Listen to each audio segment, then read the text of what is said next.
What up, everybody? I'm your host, JP. This is my co-host, Josh. Hey, everyone. And welcome back to another episode of the FilmBros podcast.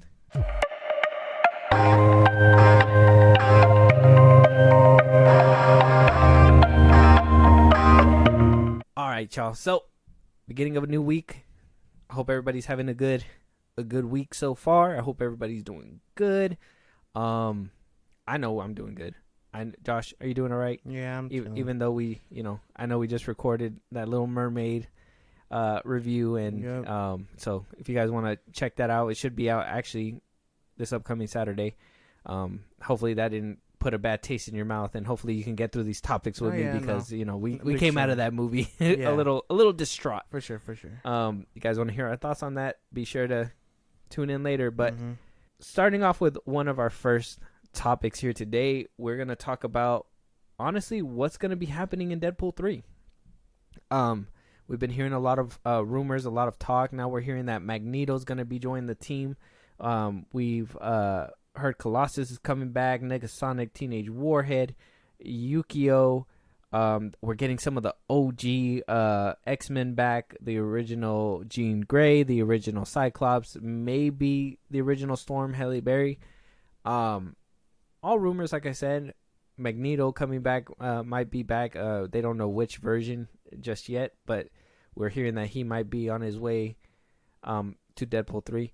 Now, hearing everything that, all the actors that are coming back, and, even hearing that Owen Wilson's Mobius will be there, and he's the TVA guy, so TVA being a part of this movie. I don't know, man. You're hearing all this. What do you think Deadpool 3 is looking like so far? It sounds like it's getting the Spider-Man treatment, if I'm being for real. Not even like not like No Way Home treatment, but the way Sony did it with him in Homecoming, where they're like, ooh, now we can just have everybody on the table. You know what I mean? Now that we're partnered up with them, like, cause every time Spider-Man was part of there was always something Avengers related on screen. That's kind of what it feels like with this, where it's like, oh, now that we have all the key people, we could throw in whoever the fuck we want.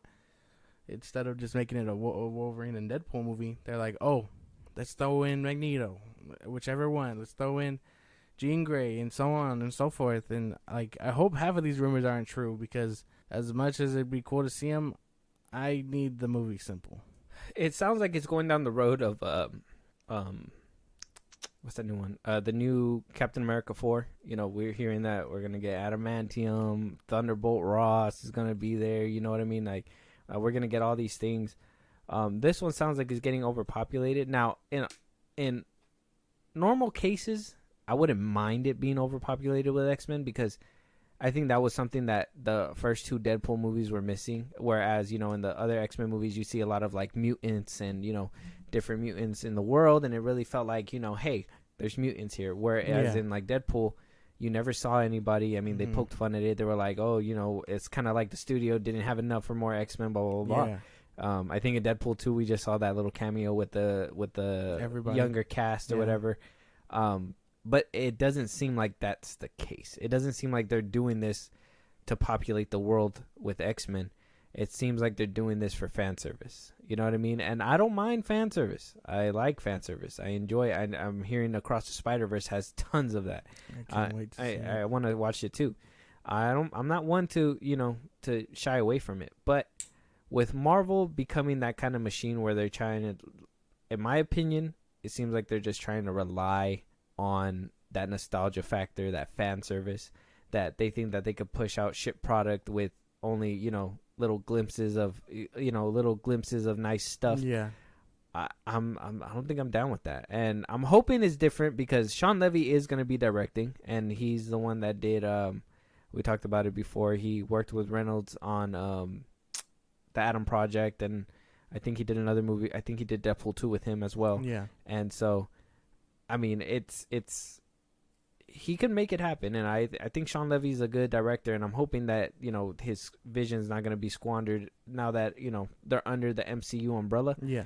But it does sound like more of the latter, like it's good, like it's getting over stuff like Captain America 4. Yeah, and it doesn't. It makes you wonder where they're gonna go MCU wise, because if Captain America 4 is gonna have that whole, oh, it's an adamantium island or whatever, and that's how they discover it, like, what's gonna happen with Wolverine? Like, is this just a one check stop with Hugh Jackman to be like, oh, now we got the two together, now he can actually retire and Deadpool continues? Like, where?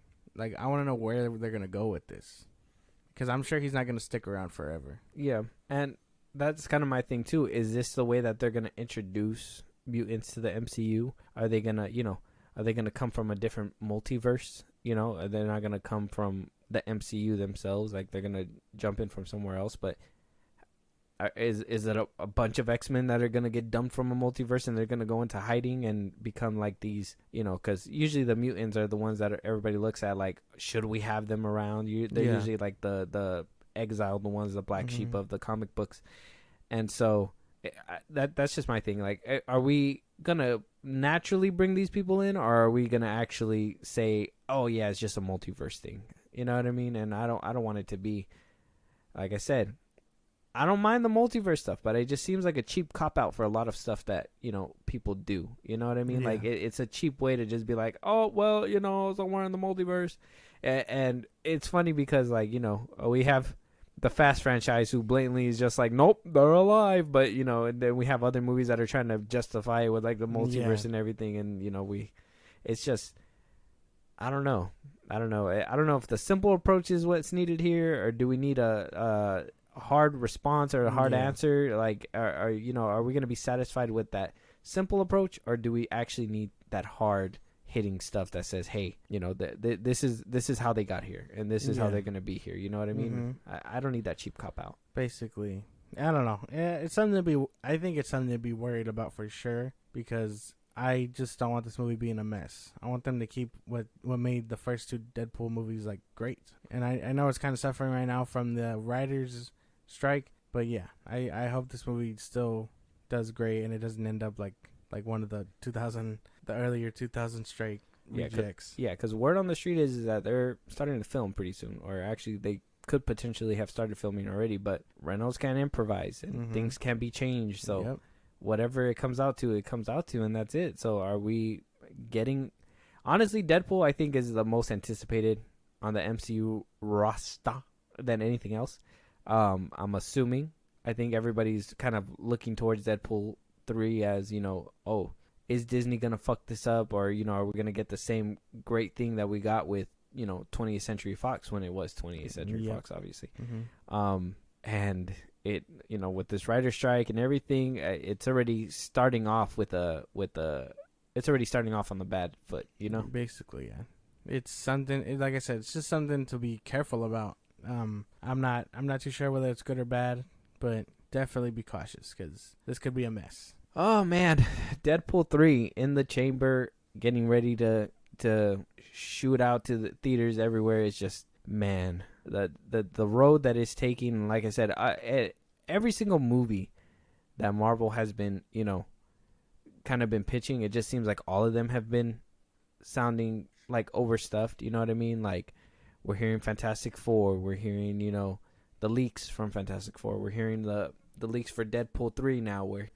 We heard the leaks for Captain Marvel, or the Marvels, and now we're having 3 superheroes in one movie, and 3 problems that we got to figure out and stuff like that. And Captain America 4, like I said, it's just Thunderbolts. That sounds like it might be, pretty stacked as well. So it's like, is Marvel doing this to reduce the amount of projects, or are they just overstuffing it just to overstuff it, to be like, hey, we need more complexity in here? Like, it's odd. It's odd. It's weird. I think it might be them overstuffing it just so they can have all these characters and like have them in place for where their next introduction is gonna be. You know what I mean? Especially if Kevin is the one mapping it out and stuff. They're like, oh, we gotta have all 3 Captain Marvels in here because we probably won't see the next one for however long. And if this movie can be used to set them up, why not set them up? You know what I mean? Especially if they have something in common, quote unquote.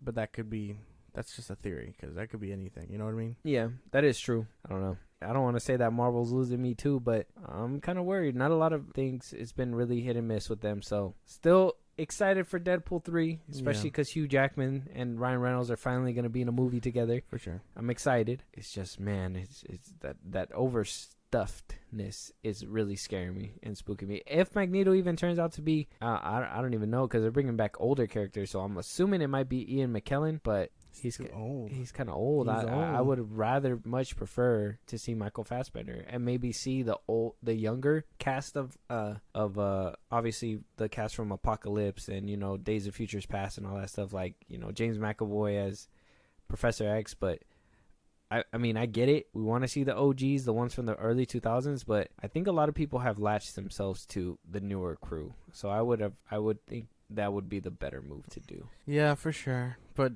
you know, no one really knows for sure till the movie comes out, and they wasted Ralph Boner. So, oh yeah, I hope we don't see him again either. People are like, "Oh, he's a fake" or whatever. I'm just like, either way, they used him for him, and so I hope I don't see his ass in the MCU again. Yep, me neither. But somebody that we are going to be seeing, not in the MCU, but in Star Wars, is Mary Elizabeth Winstead, and she basically came out on Entertainment Weekly and, you know, gave her thoughts about joining the Star Wars universe. And, you know, a lot of people like to bring up, and, you know, some people like to be nasty about it and be like, oh, you know, well, her husband got her a job here and blah, blah, blah. Like, she doesn't fit the Hera brand, or she doesn't look like Hera, but, you know, here she is, all because, you know, her husband, if you guys don't know, is Obi-Wan Kenobi. Ewan McGregor himself. You might wonder why she still has her last name. Well, they're superstars, so they don't give a fuck. They keep their last name regardless.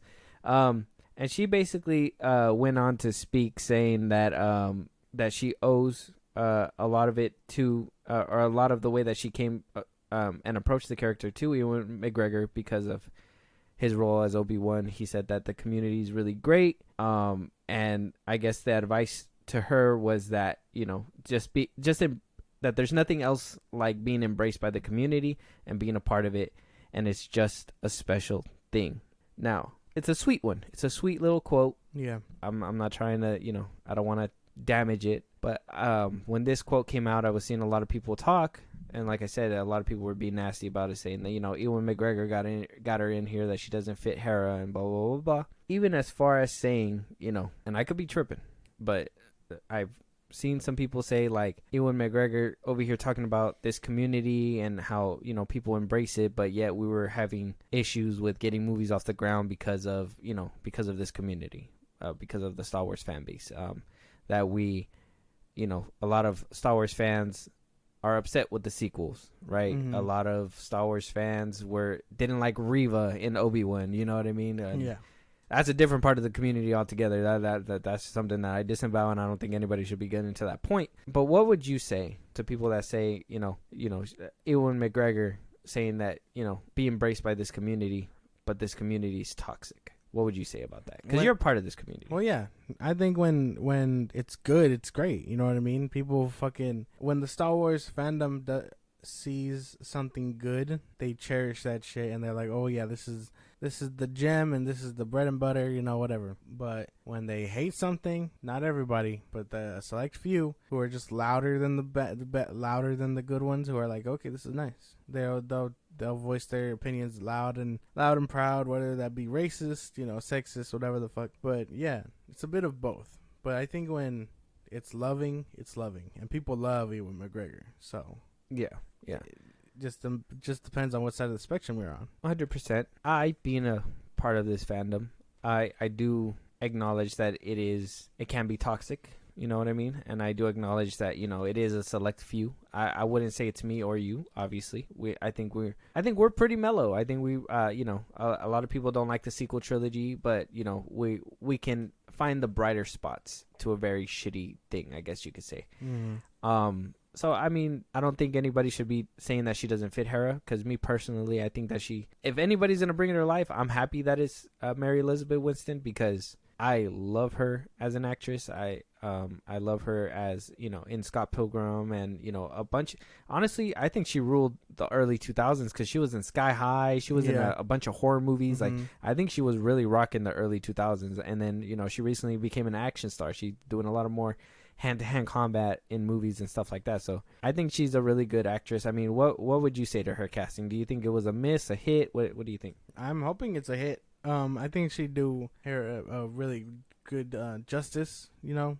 But again, I have to wait and see. But I think the choice is there. The choice has potential. I'm not really hating on it, but I also know I have to wait to see it. I mean, who doesn't love her, bro? She a body. That's what I'm saying. Ewan McGregor pulled a good one. So the force was strong with him. He pulled up to her and was like, "Hello there." Exactly, and she was like, "General Kenobi." Okay, and so last question on this topic, because just so we can, settle this here and now, because who knows if other people are thinking this, but do you think that she got this role just because Ewan McGregor's her husband? No. I know we talk a lot of shit, and there's some nepotism in Hollywood, but come on now, there's no way. This isn't like, you know what I'm about to say. This isn't like James Gunn and his wife. Bang, bang, bang! Shots fired. This is like she's good as. She's a good choice, and they chose her. That's the option. I mean, what say does he have, really? You know what I mean? He probably threw her name in the ring, but it's not like he's directing it or he's making the show, and he's like, here she is, she's Mara. No, it's probably her name hit the desk. They were like, ooh, she's a good option. Let's do the whole process with her. I'm thinking that they probably contacted him and was like, hey, we're interested. Can we get her number, her agent's number or something? Yeah, you know what I mean? Something. Yeah. Like I'm sure he wasn't completely out of the equation, but I'm sure that he wasn't pushing her like, here, take her, give her a job, because I mean, she can get her own job. Exactly. So it isn't so much nepotism, because it's not like he's the one like getting her the job per se. He just threw her name in the ring and was like, probably just like, here, try her out, and if she doesn't make it, she doesn't make it. And then she made it. So you can't get mad at that.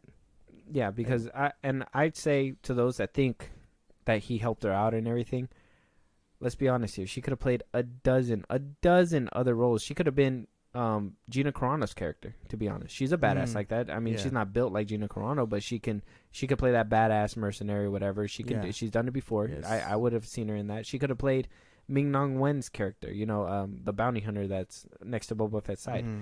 More prominent role, you know what I mean? Fennec. Fennec. She could have been a few roles that I could have thought of, that I could think of off top, that she could have probably played a part in, that he could have helped her out a long time ago. So at the end of the day, it's up to Lucasfilm. I don't think he had any significant part. I think, like I said, I mean, they have a relationship with him. I'm sure they talk to him as well or whatever, blah blah blah blah. But at the end of the day, I think that she's a good pick, and as an actress, I think that she's great. So I'm hoping that she fucking performs as Hera, and we can see her in more projects. Cause it's gonna be crazy to, like I said, Star Wars is the only one that's in the game that's done it, but they're going seamless from animation to live action, and seeing Zeb was a crazy thing for in the Mandalorian. That shit was crazy. It's so weird to see them in live action. So good for Mary Elizabeth Winstead. What's bad for somebody, I guess, over there on the MCU side again is Harrison Ford. And a lot of people are coming at his neck because he basically said that the shit that he does for the MCU isn't fun, it's just work. And his full quotes right here. They asked him, hey, how does it feel being in the MCU playing Thunderbolt Ross? And he basically said, I mean, there are tough days and easy days and fun days and all kinds of days. It's a tough schedule, and it's been fun, but it's not a walk in the park. It's not fun, it's work. And apparently a lot of people had some problems with this, right? But look, I think a lot of people just don't understand Harrison Ford. And the best way I can say it is that he's just an asshole. I don't think that he takes work, or at least acting jobs, like fun. I think he takes them as a job. I think he understands, like, I need to be here from this time to this time. I got to give this performance. I got to deliver this here, there, whatever, blah, blah, blah, and then move on with his life. You know what I mean? I've never seen him as this kind of person. Maybe when he was younger, maybe when he was doing Star Wars and, Air Force One and everything, maybe he was goofy and stuff like that. But at a certain point, you turn into an old man, and you either become a happy, jolly old man, or you become a grumpy old man. I think Harrison Ford's the grumpy old man. Honestly, yeah. And even then, like, you can't get mad that homie is just like, it's work. You know what I mean? Because he's going to his job. He's not I understand people are like, oh, he could have fun there or whatever, but not really. Not if he's there to work and do his lines and shit. That's not really work. You can have fun, and again, like you said, it's not fun, but you can have fun and deliver your line a certain way, or throw in a blooper where it's just like, oh, haha, we had a good laugh, but let's get this line down now. Like people are just being angry to be angry. Harrison Ford is like a sarcastic asshole, and taking anything to heart is just gonna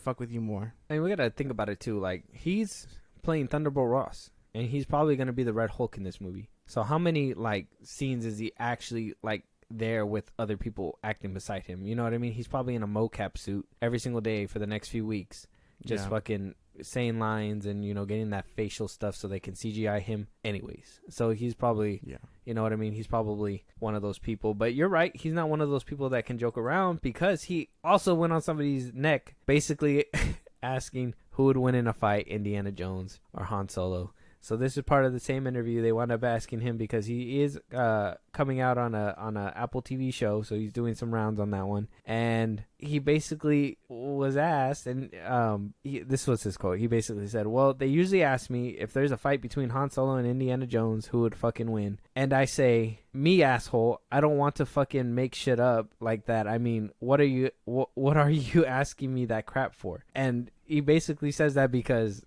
both characters are him. Yeah. Plays the same person. Yes. And this is what you mean when he's like, oh, he gives these sarcastic ass asshole answers, because he's an old man. He doesn't have time to be like, oh, who would win in this imaginary fight from these two characters that you play. He's not that guy. That's not him. He's gonna tell you, shut the fuck up. You sound stupid. I play a character in a movie that these two guys would never in their entire lives meet. Basically, yeah. And it's crazy because people like to set him up like this and be like, oh, he's an ass because he couldn't just answer the question. Like, no, fool, he's old. He's not gonna play these games with you. He's not. He's just gonna be like, me, I win. It's my movie, my role. I do both. I don't know what else you want from me. And then they'll be like, oh, whatever. But still, again, you oh, whatever. You set him up knowing damn well he doesn't give two shits about that. Yeah. Hell no. But I give two shits. Josh, who would win, Indiana Jones or Han Solo? Han Solo. What? Yes. What if Indiana Jones fucking whips the gun out of his hand? He's not going to do that. What if he hits him with a rolling ball? Where the fuck would he get that from? He did it in a movie. It's not. Yeah, because of the booby trap. It's not like he's going to have it in his back pocket. Here you go. Like it grows bigger and rolls. Yeah, no. I'm pretty sure it's Han. He shoots first. I don't know. His hand-to-hand combat's not really there, though. He shoots first. Yeah, but if he whips the gun out of his hand and he shoots and it misses, who knows? Nah, man. I'll just say Han Solo because he has a blaster, though. I guess you're right. Only because he has a blaster. But I've seen Indiana Jones whip guns out of other people's hands before, so I don't know. I guess that's going to always be an imaginary thing. But at the end of the day, Harrison Ford is right. He's the one that always wins.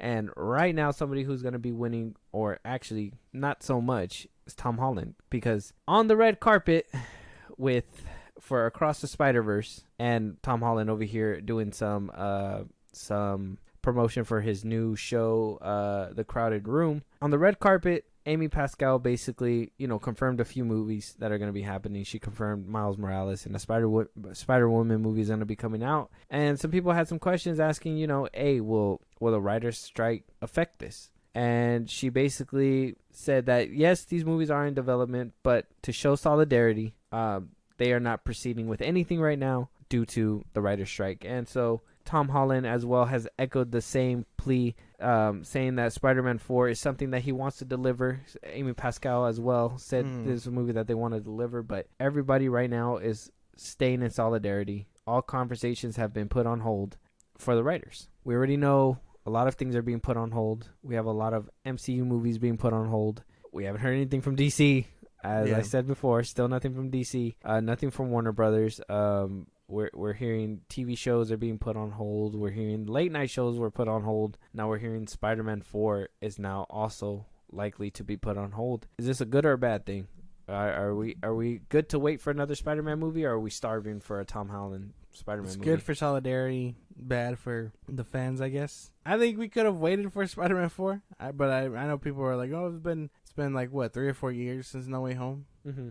So people are just like, it's time. But I don't know. I don't know if it's necessary. That's my thing. I'm not too sure. To be honest, if Kevin Feige and Marvel had the balls, and if Sony and Marvel could just play nice 100%, I would have thought that they should have been fast tracking Spider-Man. And I think so because, to be honest, I think Spider-Man should have basically, how they had Robert Downey Jr. up and down, Marvel to basically connect and be that guy. Yeah. And same thing with Nick Fury. I think these movies need that. I think they need some kind of cohesiveness that's going to glue them all together. And who else better than Spider-Man? You know what I mean? Spider-Man's the well-known brand, kind of like how Iron Man was. They made him into, something that everybody knows about. Spider-Man's already a well-known name. Sony refuses to give the rights so they should have had the balls to, try to negotiate to have him within these movies a lot more, show up here and there. I know we were hearing that supposedly we might see a cameo in the Daredevil show, but we still haven't heard anything about that yet. Due to the writer's strike, they are also on pause. I don't know. What do you think? Man, it's crazy that, again, it's funny that and crazy that the writer's strike just keeps affecting these projects. Ones that were in talks, ones that are already ready to be shot, ones that are pretty much down the pipeline but can't have production stopped. You know what I mean? So it's not just this Spider-Man one that's suffering, but good to know that they're doing it in solidarity. You know what I mean? That's good. Yeah. Not many, but all of them are just like, well, stop, and it's good that they are too, which they should have fast-tracked for sure. Because I understand we just had the last one in 2020 or 2021, right? Yeah. But his little hiatus really put us in a drought where we're just like no shade to all the other media where we got into Spider-Man, like the games or Miles Morales and, now Across the Spider-Verse. But there should have been another live action one by now. Yeah. We're missing out on a live action Spider-Man movie for the next, I think the next Spider-Man movie is not going to come out till 2026, 2025, maybe late 25, 2026. That's if even if the writer's strike doesn't push them back. Yeah. I mean, that means that we're going to be without a live action Spider-Man for what is that, 4 or 5 years? So, I mean, and that's too long. It's time for a reboot. I was about to say, they didn't even let Tobey Maguire's last that long. You know what I mean? They rebooted it immediately with Andrew Garfield and then, came up with Tom Holland. So, the fact that they would sit behind, and maybe, they probably have Across the Spider-Verse to kind of, have people chill for a little bit. But everybody knows live action sells more than animation. And people love animation too, but live action just does better. I'm guessing the general audience would rather see something live action than animated. So, I mean, we're going to be without a Spider-Man for a while. Of course. But I mean, I've waited this long. It's funny because they would have rebooted by now, but they just haven't, or they probably can't because of the writer's strike. Well, either which way, they're not gonna reboot. Yeah, this Tom Holland is Spider-Man now. Regardless of what you think about him, he's 27. Did you see that? He just turned 27. Oh no, I didn't. He is the same age Tobey Maguire was when he was Spider-Man, but he still looks young as shit. Yeah, well, he's gonna. Tom Holland has a trilogy and cameos. He's probably gonna be kicking ass in the college trilogy. Yeah, that's but what I'm saying. He's also gonna be 30 and being Spider-Man technically. So checkmate. And that's what he said that he didn't want. Exactly, checkmate. You frog eating motherfucker. No. Well, I mean, if this solidifies him as the Spider-Man, then that'll be great. I mean, that'd be.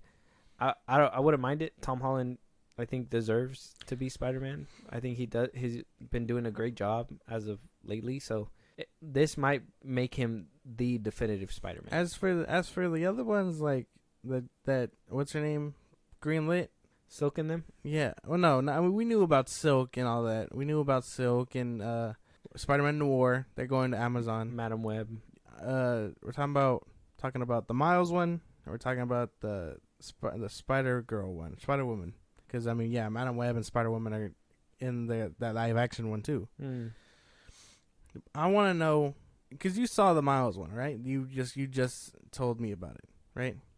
Do you think, without having seen Across Spider-Verse yet, do you think bringing him to live-action will do justice like these animated movies have? No. Yeah, I think And I heard, well, obviously we're talking about it right now, that they're going to be doing a live action or whatever.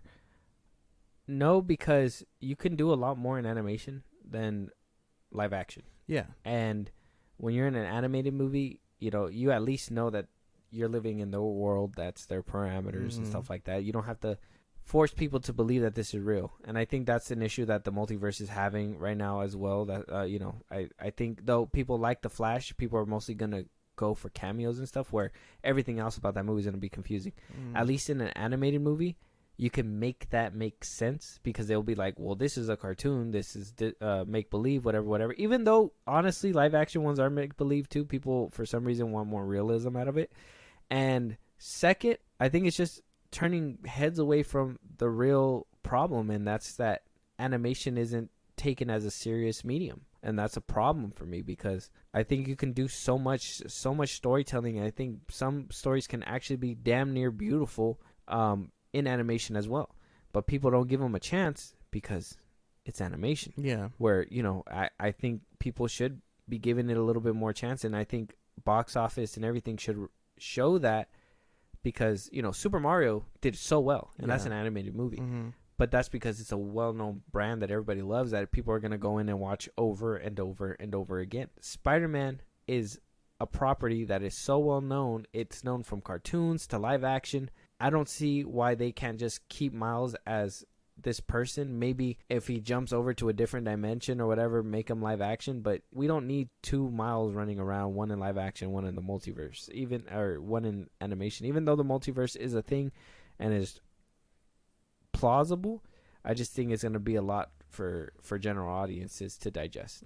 I guess that's fair. Yeah, that's crazy. It's a crazy way to look at it, because I mean, that was my thing too. I don't think you could capture what you've caught in animation in live action, like especially if Across the Spider-Verse is this phenomenal thing. Like I think you'd be wasting potential bringing them into live action. Yeah, it's kind of like what we were talking about for the Little Mermaid, is the whole translation to live action, and you're not going to be able to do or translate it as well, because I mean, let's be honest here, right? I think we kind of, in my opinion, I think we peaked with the web swinging in Amazing Spider-Man. I think Tom Holland does a good job, or whatever. They do a good job with his swinging or whatever, but I think the best one I can say was the Amazing Spider-Man with Andrew Garfield. You know, him jumping around, crawling the web as he's swinging, doing all that stuff. Like I don't know what it is. Sony's CGI department is fucking insane. I don't know how they do it every single time, but I think, you know, the kind of tricks that Miles does and everything like that, I think that'd be hard to put in live action. I think that'd be, you know, because you see in the Spider-Man game, you see in the animation one, that he does all these flips and tricks and everything like that, and it's Spider-Man does the same thing, but his is more standard, if that makes sense, where Miles is more remix and, you know, fluid, diagonal, doing this kind of flips, whatever, blah blah blah. Interesting. It'd be kind of different to translate it into live action.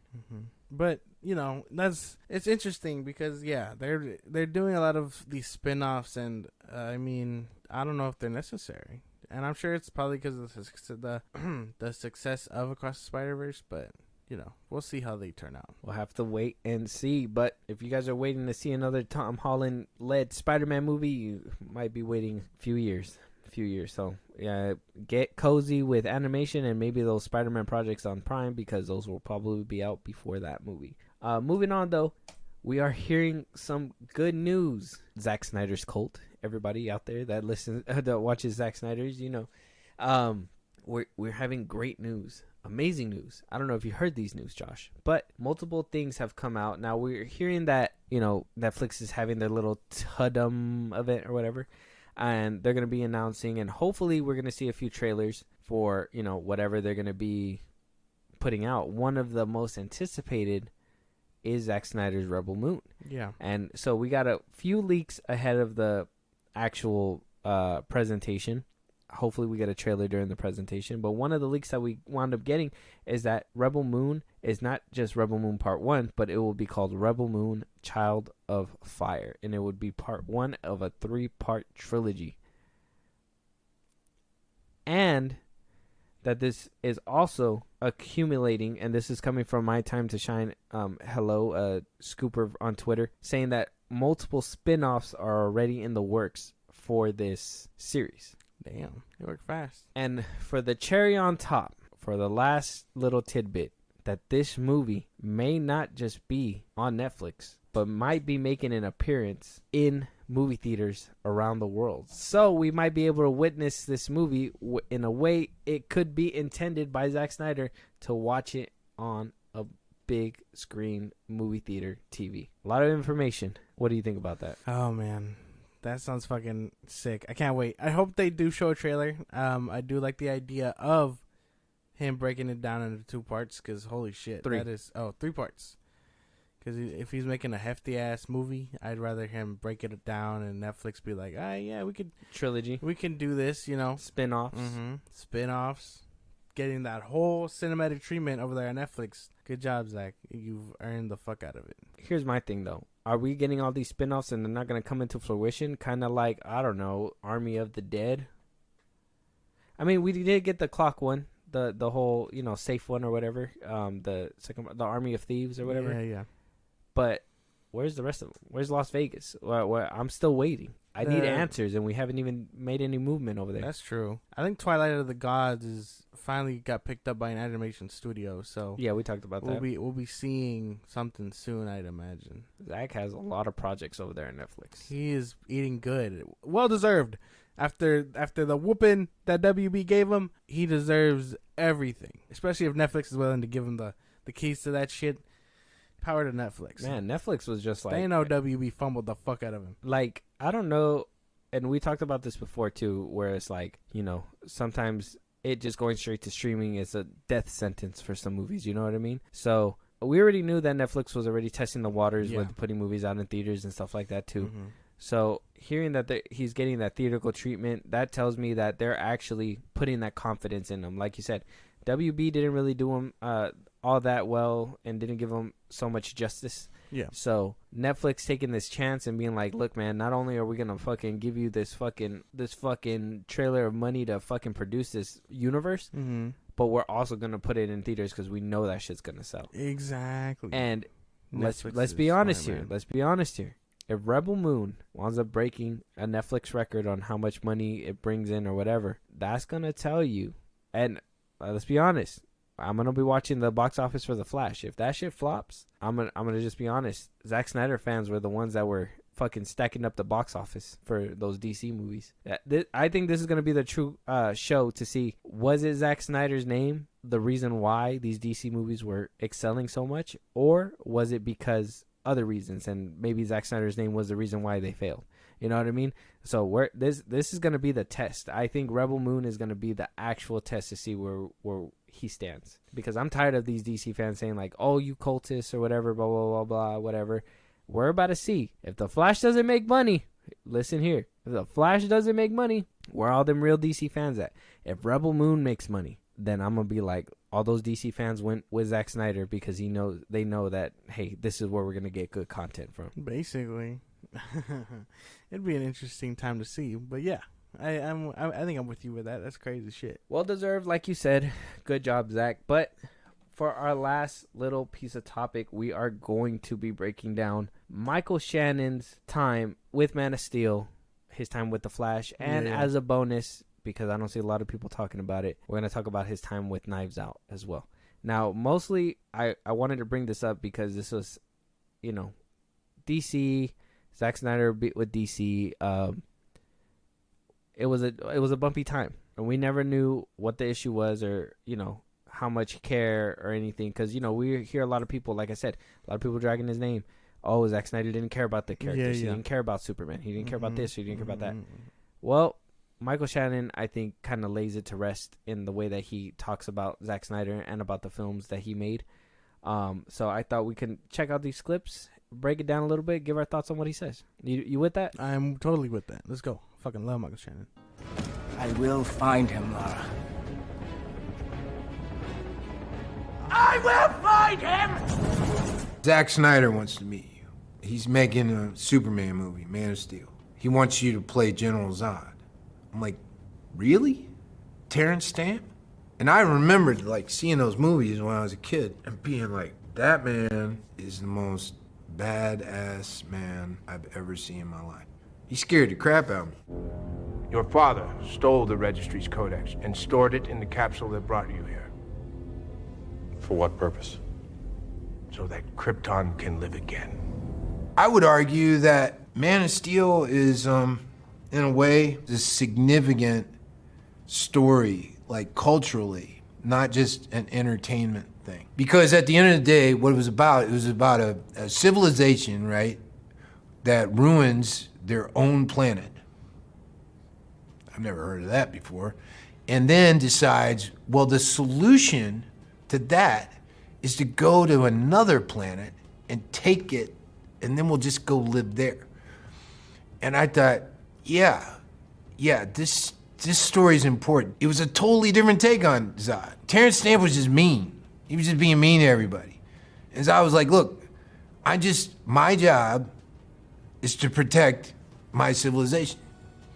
Like that speech that he has, and now I have no people. Like, I thought that was, like, beautiful and heartbreaking. But I also just like Zack so much. I really, really like Zack Snyder a lot.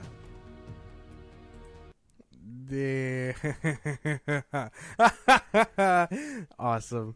That was awesome. Okay, so he makes a few points, right? Mm-hmm. I wanna kind of bring out that little tidbit where he said that this movie has had an impact culturally, right? And yes, maybe for the reasons that he says, right? Like, it's an important story, you know, humans, people destroying their world, you know what I mean? Stuff like that. Like, it is an important story, but that's not just the reason, okay? I'm gonna say this right now. It's also a cultural thing, right? It had this impact because till this day, this movie's been out since 2013, and till this day, this movie's still talked about. Mm-hmm. Is Superman's first flight the best? No, yes, no. Should he have snapped his neck? Yes, no, yes. Should he have done this? No, whatever. Did Henry Cavill portray emotion? Is this a dark and gritty take on it? Is it too dark? Whatever, blah, blah, blah. Till this day, this movie is completely talked about. That scene where he gets pushed and he ruins the dude's truck. That scene. Oh, Superman would have never done that, but yet Christopher Reeves spun the shit out of this fucking dude that was just talking shit to him at one point. You know what I mean? Like, this movie has such an impact that people don't know whether it's good or bad. People refuse to acknowledge the best parts of it and just would rather pick at the little things. Oh, you know, it wasn't happy. It wasn't this. It wasn't that. Yeah. Like, I think this movie changed a lot of people's perspectives, whether it was for the good or whether it was for the bad. It doesn't matter. I think this movie did make an impact on anybody who has seen it in their lives. It like literally changed it. For sure. I think you're on the money there, because it is still talked about today. It's discourse on Twitter everywhere between fans. Like, and to be fair, this is the movie that James Gunn has to surpass. So, I mean, it'll still be talked about in 2025 when we see that motherfucker come to light. Like, it's a cultural impact for sure, good or bad. Like, you said it the best. I got nothing to rebuttal, because that you did it. Yeah. All right. Cool. I did the damn thing. Yeah. I did the damn thing. So before we hit to a little flash part, I thought we'd get a little breath of fresh air and hear about his time when he played in that role for Knives Out. Now, he talks about, if you guys haven't seen this variety piece, he talks about a lot of his roles. He does a great job in a lot of roles. He talks about Revolutionary Road a little bit more in detail. If you guys want to see the full video, go watch it. It's on YouTube right now. But I just thought we splash it down real quick, rinse the palette before we get into the flash, because this is where you're probably going to go crazy. But let's hear this part first. After everything that you put this family through for the last 10 years, that any of us are gonna support you. That any of us are gonna give you, like Dad liked to say, a single red dime. You're nuts! Rian Johnson is just so much fun to work for. We didn't have a talk about improvising necessarily. I mean, the script as is was beautiful. That's why we were all there, was because of the script, because it was just, we hadn't read anything like that in such a long time. Nobody even seen anything like that in a long time. I just couldn't help it. Like, I just wandered off into Walt land, and it just came out. If you do it, it's not like he says, could you not do that? He's like, oh, wow, that was cool. I mean, the thing about that movie is that we all were having, and it goes back to the thing I said about Bill Murray. Like, this was a perfect instance. It was like, just go in and have fun. Like, amuse yourself. And if you amuse yourself, odds are you might amuse a small amount of other people. It was without a doubt the most fun I've ever had with a group of actors on a movie set. The house was up on a hill, and if you walk down the hill through the little forest, there's a big parking lot, and it was filled with all these movie star trailers. Nobody ever went to their trailer. They would just sit there empty all day, because in the house there was a basement, and they just put cast chairs in there, and we just sit around in the basement all day. Jamie Lee Curtis would hang out in the kitchen of the house upstairs with the owners of the house, and they would cook. It was surreal. That's the least stressed out I've ever been at work. The most stressful part of that job was doing my scene with Christopher Plummer. A, because I was acting with Christopher Plummer. May he rest in peace. 2, because Ryan said I want to do it in one setup, which just always gives me the hives because there's nothing to cut to. It was a hoot. Yeah. So this one is just a little interesting tidbit. I like the way that Michael Shannon talks about in this interview. Like, he talks about his roles, and like I said, we're gonna talk about the Flash right now because he's gonna bring it up. But I think with this one, it's great. It shows, like I said, in other instances too, he talks about how much fun he has in these movies. But Yeah. Knives Out especially, you could tell like everybody on that cast had a great time. And Michael Shannon, when he's able to play this unhinged character, it's amazing. I think he does a great job as an actor. Yeah, I like the way he talks. I like how he isn't just talking about his role. He's talking about everyone involved, and then he talks about what the directors liked, and like when he was like, "I just really like Zack Snyder." Like, you can tell he takes pride in his work and he enjoys the fuck out of it. You know, it's not like Harrison Ford where he's like, "Oh, it's a job." Like, Yeah. like no, you can tell he enjoys it and the people he's around with. And it's a lot of like, what do they say it? If you like what you're doing, you'll never work a day in your life type shit. Like, you can tell that's what it feels like for him. Yeah, that's a good comparison. Like, it's a good contrast from like Harrison Ford, who goes into work like, hey, this is an 8-hour gig, let me make sure that I do my job right. Whereas, you know, you have other people like Michael Shannon, who, I'm here to have fun. I'm here to do my job, but I'm here to have fun too. You know what I mean? And if I can pick and choose who I want to work with, and I agree with them and we're good, I you know, it's always great. So yeah, interesting little tidbit. But let's jump into the Flash, because this is where it gets interesting. It was a very organic thing. This world must die. So the Flash comes around. As I recall, at the end of Man of Steel, Superman breaks my neck and kills me, which was the cause of much consternation among some fans, because Superman's not supposed to kill people. But I say to Superman, it's either me or you, so he has to do it. So then I get this call. I'm like, they saw Man of Steel, right? And my manager's like, yeah, they saw Man of Steel, but it's different. I'm like, what is it? It's a multiverse. I'm like, I don't know what that means. I was very upset by what happened to Zach on the Justice League and all that. Here, before we jump into that part, let's go over what he said right there in that little part, because this is a big section. So let's go over that first. What do you think about what he said? I heard you say boom. He's fucking right. I'm so glad he didn't just be like, oh, well, like, he could have brushed it off, and then he could have been like, oh no, they're right, he could have done this and that. No, I am so glad he stuck by his role, his character, and everything. He was like, I said it was him or me, so he was right. And perfect. That is everything. If you can't take it from the actor himself, you were not paying attention to the movie. You're just biased. You got something in you that is ugly, and that's it. But he said it perfectly. I love Michael Shannon. Yeah. Well, and you would hope that would put it to rest, but you know, a lot of people are going to take it in a different way. I could play devil's advocate and be like, well, he said it like that, but you know, what if it was just in the script and he had no choice? It was either that or that. So, I mean, there could be different instances, but I think you're right. He said it himself. It was him or Superman. So he had to do what he had to do. So all this, he understands Superman's not supposed to kill, so he acknowledges that. But at the same time, he tells them, "Hey, it is what it is. This is what you gotta do. What you gotta happen." And then him talking about the multiverse and everything right now, like when he was like, "What is that?" and they just cut over to, you know, Zack's Justice League thing right now that we're gonna talk about. To me, that just shows that he was disinterested since the jump. Like, he was just like, multiverse, like, am I supposed to be here? You know what I mean? Like, it just seemed like disinterest.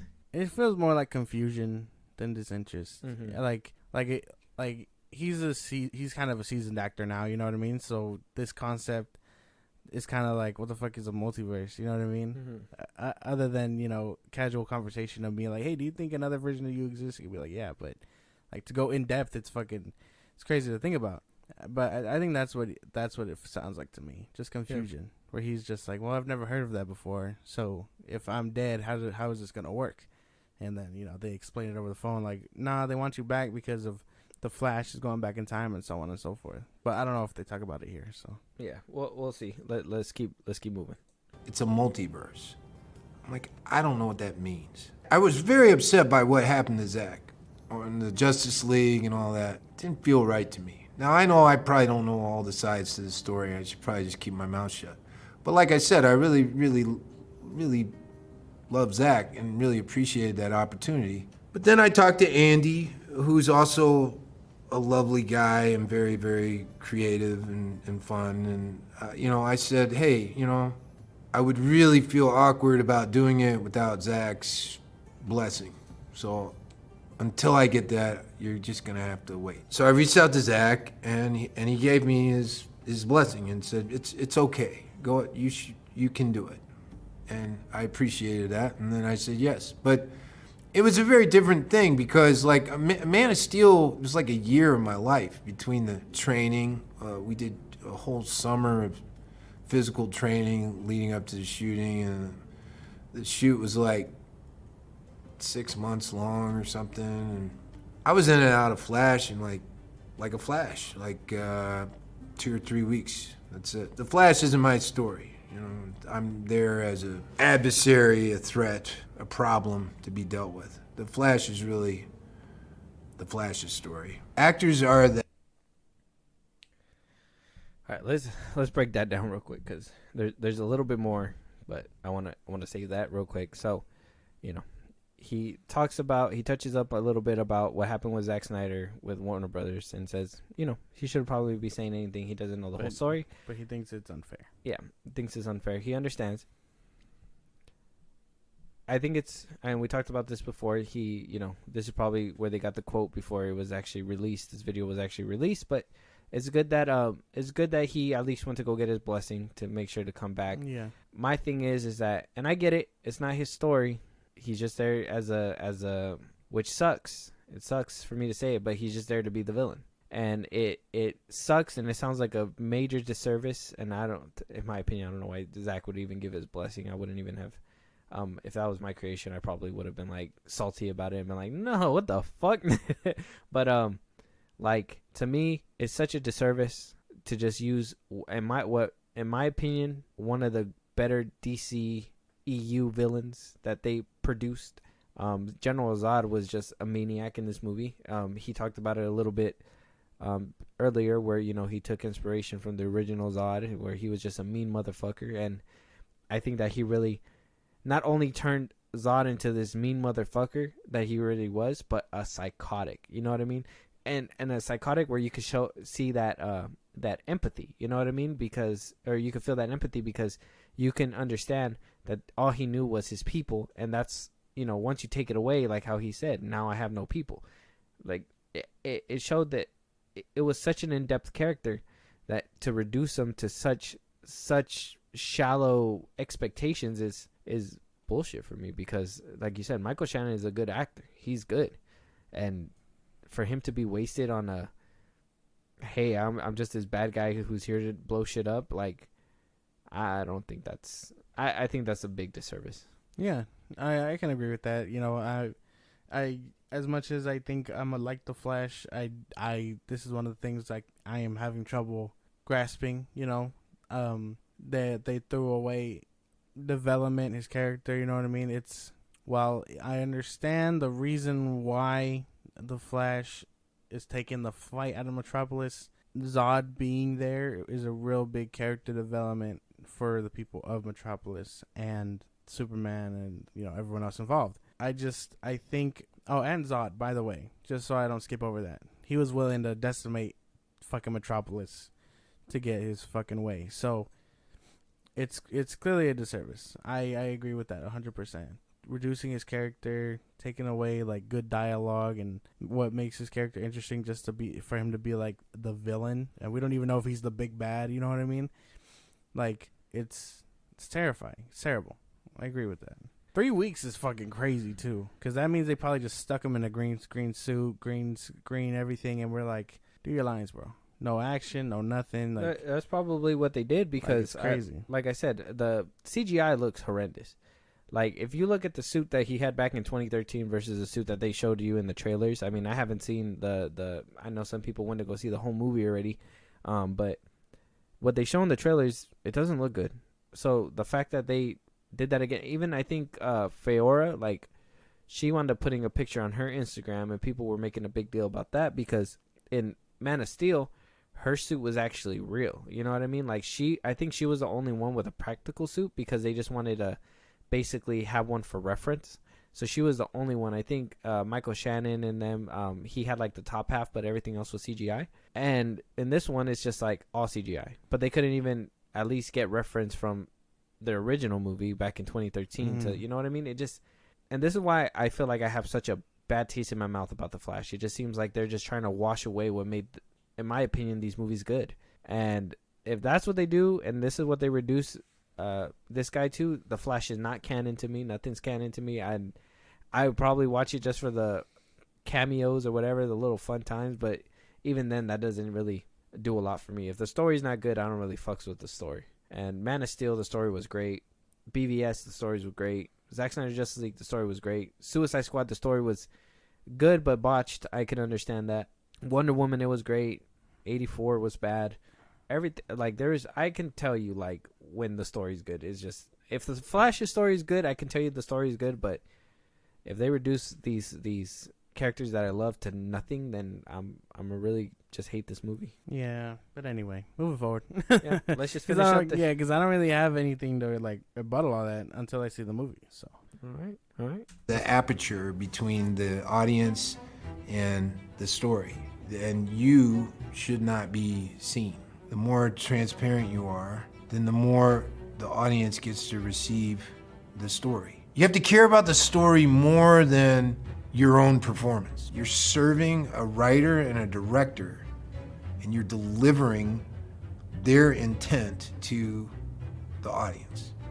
Do everything that you can possibly think of to deliver that to them. And that's the little bit I wanted to show you. And he says this after talking about the Flash. And I think the reason why he says that is because of what he basically said, you know, that Zod's only going to be there for a short amount of time. You know, he's there just to be the villain or whatever. And how he said actors are just there to convey the director's vision. You deliver that director's vision at all costs.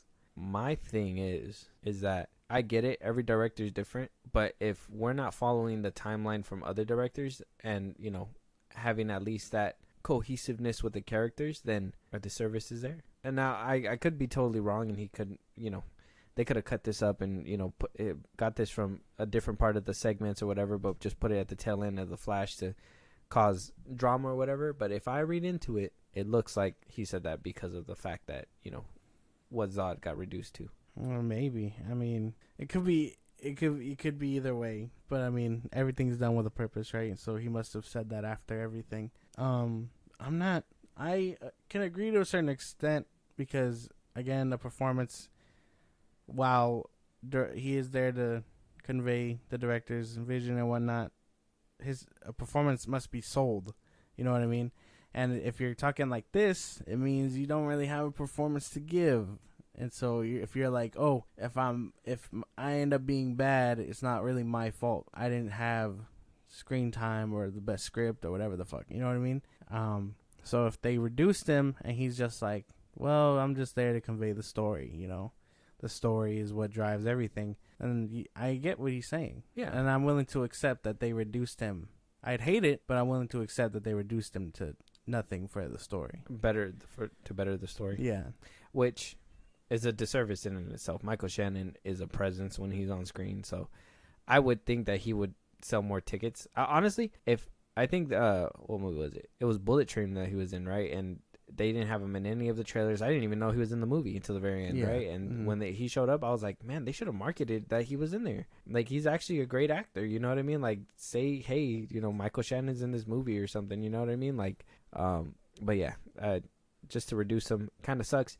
But it's great that he has an understanding and that he's that good of an actor where he's just like, hey, look, I'm here to convey, you know, the story to these people, and that's what I'm going to have to do.